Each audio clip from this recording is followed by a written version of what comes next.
اعوذ باللہ من الشیطان الرجیم بسم اللہ الرحمن الرحیم یا ایہا الذین آمنوا اے ایمان والو لا تتخذوا عدوی وعدوکم اولیاء نہ بنایا کرو میرے دشمنوں کو اور اپنے دشمنوں کو دوست۔ اللہ تبارک و تعالی اہل ایمان کو خطاب فرما رہا ہے اور ارشاد فرما رہا ہے کہ جو میرے دشمن ہیں، جو اللہ تبارک و تعالیٰ کے دین کو، اللہ کے رسول کو نہیں مانتے۔ اللہ نے دین بھیجا ہے تاکہ اسے قبول کیا جائے، رسول بھیجے ہیں کہ ان کی اطاعت کی جائے۔ جو ان کو نہیں مانتے وہ اللہ کے دشمن ہیں، وہ مسلمانوں کو بھی دشمن ہیں۔ اللہ رب العزت نے ارشاد فرمایا کہ میرے دشمنوں کو اور اپنے دشمنوں کو دوست نہ بنایا کرو۔ صاف صاف اللہ پاک نے منع فرما دیا۔ اب اللہ کے اس منع فرمانے کے باوجود بھی جو بندہ دوست بنائے گا کسی کو، پھر اس کا حشر تلقون الیہم بالمودۃ، تم ان سے اظہار محبت کرتے ہو، وقد کفروا بما جاءکم من الحق، اور وہ کفر کرتے ہیں اس سے جو تمہارے پاس حق آ گیا ہے۔ تم ان سے اظہار محبت کرتے ہو، وہ تمہارے دین کے دشمن ہیں۔ تمہارے پاس آ گیا حق، یہ دین حق ہے جو تمہارے پاس آ گیا ہے، اس میں اللہ تبارک و تعالیٰ کے احکام موجود ہیں، وہ ان سے انکاری ہیں، وہ اس کو ماننے کے لیے تیار نہیں ہیں، اور تم ان کو دوست بنا رہے ہو، ان سے اظہار محبت کرتے ہو، تو یہ چیز گویا کہ اللہ تبارک و تعالیٰ کے نزدیک بہت بڑی معیوب ہے، بہت غلط ہے کہ کفار کے ساتھ دوستی لگانا، اللہ کے دشمنوں کے ساتھ۔ یہ آدھی آیت کی ہم نے تلاوت کی ہے، 28واں پارہ چل رہا ہے، اور یہ سورت ممتحنہ ہے۔ سورت حشر مکمل ہو چکی، اب سورت الممتحنہ شروع ہو چکی ہے۔ اب اس کا شان نزول ہم پڑھتے ہیں۔ خاندان بنی ہاشم کی ایک کنیز جو کہ مکے میں رہتی تھی،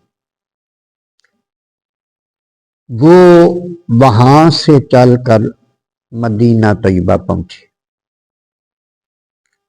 نبی کریم علیہ السلام سے جب اس کی ملاقات ہوئی تو آپ نے ارشاد فرمایا کہ تو مسلمان ہو گئی ہے؟ اس نے کہا نہیں جی۔ آپ نے فرمایا پھر تو نے ہجرت کی ہے؟ اس نے کہا نہیں جی۔ کیوں آئی؟ اس نے کہا کہ میں بھوک سے تنگ ہو گئی۔ یہ جو لوگ ہجرت کر کے یہاں آ گئے، یہی میری مدد کرتے تھے،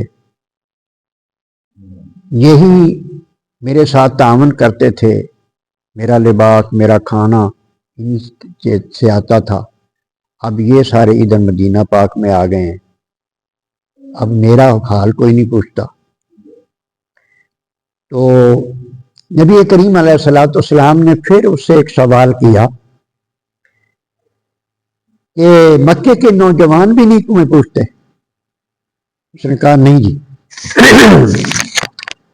اس سوال کا مطلب یہ تھا کہ وہ گلوکارہ، عربی میں مغنیہ کہتے ہیں، ہماری زبان میں گلوکارہ گان والی، مرثیے گانے شانے طرح تو وہ پھر لوگ فرمائشاں کر دے سن، فرمائشیں کرتے تھے لوگ اس کو کہ آج ہمیں یہ اس موضوع پر گانے گا کے سنا۔ وہ کہنے لگی کہ جب سے غزوہ بدر ہوا ہے یہ فرمائشیں بھی ختم ہو گئی۔ غزوہ بدر میں کفر کا زور ٹوٹ گیا تھا نا، ان کے بڑے بڑے کافروں کے بڑے بڑے سردار مارے گئے، تو اس کے بعد پھر وہ گویا کہ سوگ کی حالت نہیں تھے، کہتے جب سے غزوہ کوئی فرمائش نہیں آئی، نہ کسی مرثیے کی نہ کسی گانے کی کوئی فرمائش نہیں آئی، تو اس لیے میں تنگ آ کر یہاں آ گیا۔ نبی کریم رؤوف الرحیم صلی اللہ علیہ وسلم نے بنی عبد المطلب کو، اس خاندان کو آپ نے ترغیب دلائی کہ اس کے ساتھ تعاون کرو، پھر انہوں نے تعاون کیا۔ اس نے مانگا یہ تھا مجھے کھانا بھی چاہیے، مجھے لباس بھی چاہیے اور مجھے سواری بھی چاہیے، وہ سارا کچھ انہوں نے دے دیا، اونٹ بھی دے دیا سواری۔ اب جب اس نے واپس جانا تھا تو حاتب نامی ایک صحابی تھے، وہ بدری صحابی تھے، وہ اس عورت سے ملے، انہوں نے کہا کہ میں تجھے 10 دینار دے رہا ہوں اور ایک چادر، اور یہ شرط پر دے رہا ہوں کہ تم میرا ایک خفیہ خط وہاں جا کے مشرکین مکہ کو دے دے، جن کے نام میں یہ خط لکھوں گا ان کو جا کے دے دینا، اور اس کا کسی کو پتہ نہیں چلنا چاہیے۔ اس نے وعدہ کر لیا، وہ خط لے کر وہاں سے روانہ ہو گئی۔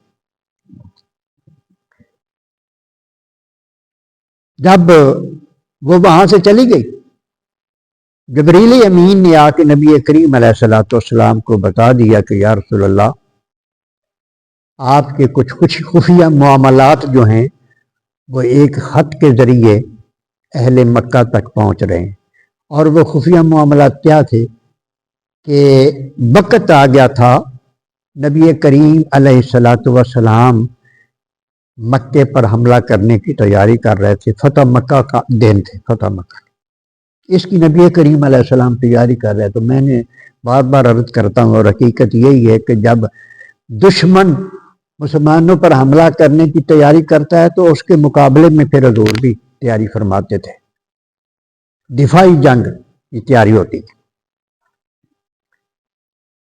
تو نبی کریم علیہ السلام تیاری کر رہے تھے، خاص صحابہ کو پتہ تھا کہ اس چیز کی وہاں ضرورت پڑے گی، وہ سامان جمع کیا جا رہا تھا، وہ ساری تدبیریں ہو رہی تھی۔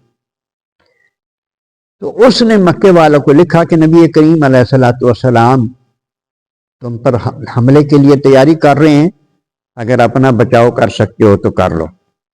بات صرف اتنی تھی۔ نبی کریم علیہ السلام کے پاس اللہ پاک کی طرف سے اطلاع آ گئی، حضور نے ایک دستہ فوج کا تیار کیا،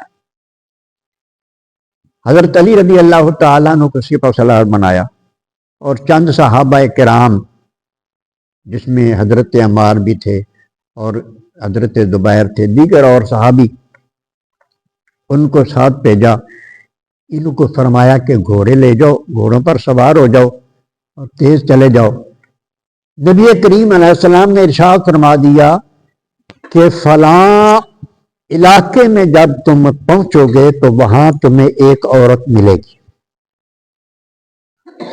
اونٹ پر سوار ہوگی، اس کے پاس خط ہے، وہ خط اس سے مانگنا، اگر وہ خط دے دے تو پھر اسے کچھ نہیں کہنا، اسے چھوڑ دینا، جانے دینا، اگر وہ خط نہ دے تو پھر اس کو قتل کر دینا۔ حضور علیہ السلام کے ارشاد کے مطابق یہ سارے صحابہ چلے اسی مقام پر جہاں حضور نے بتایا تھا، وہیں وہ مل گئے۔ نبی کریم علیہ السلام کی حدیثوں کے باب پڑے پڑے کہ حضور جیسے فرماتے تھے ویسے ہی ہوتا تھا، یوں ہر بات حضور کی ایسی ہوتی جیسے آنکھوں سے دیکھ کر۔ ہاں جی، غزوہ بدر والے دن آپ نے ایک دن پہلے فرمایا یہاں ابو جہل نے مرنا ہے، یہاں عتبہ مرے گا، یہاں شیبہ۔ صحابی فرماتے ہیں اس ذات کی قسم جس کے قبضہ قدوس ہے ہماری جان، ایک انچ نہ کوئی ادھر تھا نہ کوئی ادھر تھا، کل ادھر ہی کوئی مرا پڑا تھا۔ یہ نبی کریم علیہ الصلوۃ والسلام کو علم جو اللہ پاک نے عطا فرمایا، صحابی حیران ہوئے کہ جہاں حضور نے بتایا تھا وہی ملی ہے۔ آپ مدینے بیٹھے، وہ تو کتنا صبر کر چکے۔ اسے پوچھا، اس نے کہا میرے پاس کوئی خط نہیں۔ اس نے قسم اٹھا لی۔ دیگر جو صحابہ کرام انہوں نے کہا کہ نہیں اس کے پاس خط نہیں ہے، دیکھو اس نے قسم بھی اٹھا لی ہے، اس کی ہم نے تلاشی بھی لی ہے سامان وغیرہ کی، تو خط نکلا بھی نہیں اور وہ قسم بھی اٹھا رہی ہے، تو ہمیں واپس چلنا چاہیے۔ اب حضرت علی رضی اللہ تعالیٰ عنہ بولتے ہیں انا مدینۃ العلم والی بابو، حضور نے فرمایا میں علم کا شہر ہوں، علی دروازہ ہے۔ اب دروازہ بولتا ہے۔ اس نے کہا کمال کر رہے ہو تم، یہ ہو سکتا ہے کہ نبی فرمائے اس کے پاس خط ہے اور خط نہ ہو؟ کیا کہہ رہے ہو تم؟ اس کا ٹھیک ہے جی۔ آپ نے فرمایا بی بی ذرا، آپ نے نیام سے تلوار باہر نکالی، فرمایا یا خط یہاں رکھ یا گردن یہاں رکھ، ہمیں حکم ہے کہ تجھے قتل کر دیا جائے گا اگر تم نے خط نہ دیا تو۔ جوڑے میں خط اس نے لپیٹا ہوا تھا، نکال کے دے دیا۔ بال کے جوڑے، بالوں کے جوڑے میں چوٹی میں اس نے خط چھپایا ہوا تھا، وہ نکال کے دے دی۔ علی المرتضیٰ نے فرمایا سرکار کی زبان سے بات نکلی اور وہ جھوٹ ہو، یہ ہو نہیں سکتا۔ یہ ایمان تو صحابہ ہے کہ ہر مومن کا یہی ایمان ہونا چاہیے کہ سرکار نے جو فرما دیا اسی طرح۔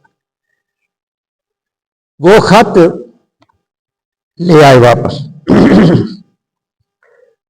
اس خط میں نبی کریم علیہ الصلوۃ والسلام کے سامنے پیش کیا گیا۔ اس خط میں یہ لکھا تھا کہ یہ حاطب کی طرف سے خط ہے اہل مکہ کی طرف، نبی کریم علیہ السلام تم پر حملہ کرنے کی تیاری کر رہے ہیں، اپنا بچاؤ کر لو اگر کر سکتے ہو۔ اب یہ جو خط پڑھا گیا، اب حضرت عمر فاروق رضی اللہ تعالیٰ عنہ طیش میں آ گئے، عرض کی یا رسول اللہ صاحب ہمیں اجازت دے دیں، یہ غدار ہے، اس کو تلوار سے اس کا سر اڑانا ہے، کیونکہ ثابت ہو گیا خط۔ سرکار نے فرمایا نہیں، ابھی تفتیش باقی ہے۔ اب اسے جرم تو ہے یہ، لیکن اس سے صفائی کا سے موقع دینا یہ عدالت کا کام ہے۔ یہ سارے کام نبی کریم علیہ السلام بحیثیت حکمران کر رہے ہیں۔ صرف مسیح کے معاملات ہی نہیں یہ چلاتے تھے جو لوگ، یہ بہت بڑے حکمران بھی تھے، عادل حکمران تھے، حضور بھی اور حضور کے یہ سارا صحابہ بھی، یہ بحیثیت فوجی جا کے سارا کچھ کام کر کے آئے تھے نا۔ نبی کریم علیہ السلام نے ارشاد فرمایا حضرت ان کو پہلے ان سے پوچھا جائے گا، ان کو صفائی کا موقع دیا جائے گا، اس کے بعد پھر قانونی کارروائی ہوگی۔ جب ان کو بلایا گیا حضرت حاتب کو، صحابی تھے، مسلمان تھے، عرض کی یا رسول اللہ میں جب سے مسلمان ہوا ہوں اسلام کے بارے میں ایک رتی برابر بھی میرے دل میں شک نہیں ہوا۔ جب سے آپ سے محبت کی ہے میری ان لوگوں سے محبت بھی نہیں ہے، میں نے کبھی کفر کو ناپسند کیا نہ میری محبت، میں ہر حال سے مطمئن، لیکن میری ایک مجبوری تھی۔ مجبوری یہ تھی کہ جتنے بھی مہاجرین جنہوں نے ہجرت کی ہے آپ کے ساتھ میرے علاوہ، یہ سارے قریشی ہیں، ہاشمی ہیں، ایک خاندان کے ہیں، یہ بھی خاندان ہے اور ادھر مکہ میں بھی خاندان ہے آپ کا، سب لوگوں کا۔ میرا خاندان نہیں، میں یمن سے ہوں، آپ کو پتہ ہے، میں ادھر آیا اور وہاں سے میں ہجرت کر کے مسلمان ہو گیا، ہجرت کر کے آپ کے ساتھ ہو گیا۔ میرا بال بچہ بھی جس طرح ان لوگوں کا بال بچہ وہاں مکہ میں ہے، میرا بھی مکے میں ہے۔ ان کے رشتہ دار ان کے مال کی بھی حفاظت کر رہے ہیں، ان کے بال بچے کی حفاظت کر رہے ہیں۔ یا رسول اللہ میرا تو وہاں ہے کوئی نہیں۔ میرے دل میں صرف یہ خیال آیا تھا کہ میں ان پہ اہل مکہ پہ احسان کر دوں تاکہ وقت بنے تو وہ میرے خاندان کی حفاظت کریں، میرے بال بچے کی حفاظت کریں، اس لالچ میں نے، اور میرا اس بات پر یقین ہے کہ اب ان کے عذاب کا وقت آ چکا ہے، اہل مکہ کے عذاب کا وقت آ چکا ہے، ان کو اللہ کی پکڑ اب ہونے والی ہے، فتح اسلام کی ہونی ہے۔ میرا خط ان کی تحفظ نہیں کر سکتا، صرف ان پہ تھوڑا سا احسان کر دیتا ہوں تاکہ وہ میرے بال بچے کا خیال رکھیں، مجھے اپنا دشمن نہ سمجھے۔ میں نے یا رسول اللہ اس لالچ میں یہ خط لکھا ہے، باقی میں الحمدللہ پکا مسلمان ہوں۔ اس وقت نبی کریم علیہ الصلوۃ والسلام نے ارشاد فرمایا، میرے صحابہ یہ جو بات کہہ رہا ہے یہ دل سے کہہ رہا ہے۔ حضور دل کی حال سے واقف تھے، دل سے کہہ رہا ہے۔ اور اللہ تبارک متعال کیونکہ یہ بدری بھی ہے، اور اللہ پاک نے قرآن مجید میں یہ فرما دیا ہے کہ جنہوں نے بدر کی جنگ لڑی ہے حالت ایمان میں، وہ کچھ بھی کریں میں نے ان کو بخش دیا ہے۔ عمر جب اللہ نے ان کو بخش دیا تو ہم بھی اسے معاف کر دیں، ان کو معاف فرما دیا۔ اس موقع پر یہ آیت نازل ہوتی، وہ ان کو معافی ہو گئی ہے، اس موقع پر یہ آیت نازل ہوتی ہے۔ اللہ فرماتا ہے جو میرے دشمن ہیں اور جو تمہارے دشمن ہیں ان کو اپنا دوست نہ بنایا کرو۔ اگلا حصہ بعد میں، کافی وقت ہو گیا، اللہ پاک سمجھنے کی توفیق عطا فرمائے۔